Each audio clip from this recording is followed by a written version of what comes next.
Isaiah 3.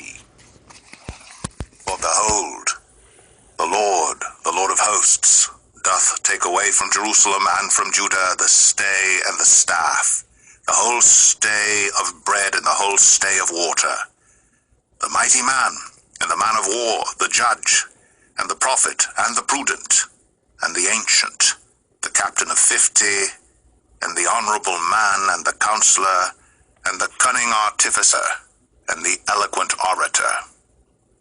And I will give children to be their princes, and babes shall rule over them.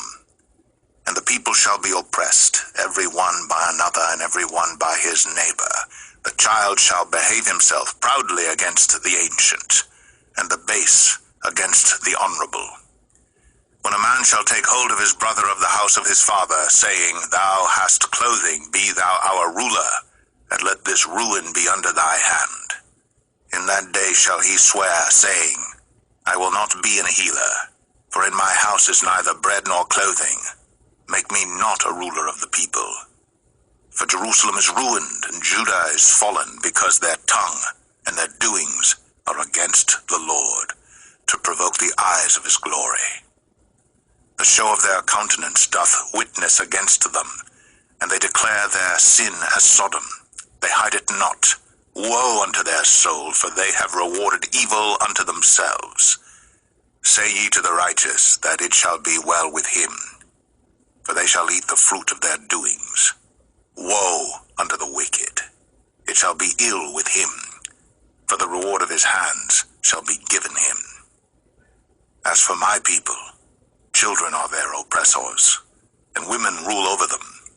O my people, they which lead thee cause thee to err, and destroy the way of thy paths. The Lord standeth up to plead, and standeth to judge the people. The Lord will enter into judgment with the ancients of his people, and the princes thereof. For ye have eaten up the vineyard, the spoil of the poor is in your houses. What mean ye that ye beat my people to pieces, and grind the faces of the poor, saith the Lord God of hosts?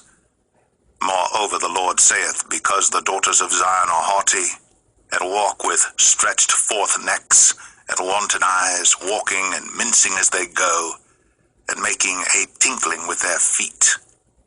Therefore the Lord will smite with a scab the crown of the head of the daughters of Zion, and the Lord will discover their secret parts. In that day the Lord will take away the bravery of their tinkling ornaments about their feet, and their cowls, and their round tires like the moon, the chains, and the bracelets, and the mufflers, the bonnets, and the ornaments of the legs, and the headbands, and the tablets, and the earrings, the rings and nose jewels, the changeable suits of apparel, and the mantles, and the wimples, and the crisping pins, the glasses, and the fine linen, and the hoods, and the veils. And it shall come to pass that instead of sweet smell, there shall be stink, and instead of a girdle, a rent, and instead of well-set hair, baldness, and instead of a stomacher, a girding of sackcloth, and burning instead of beauty. Thy men shall fall by the sword, and thy mighty in the war. And her gates shall lament and mourn, and she being desolate shall sit upon the ground. Isaiah 3.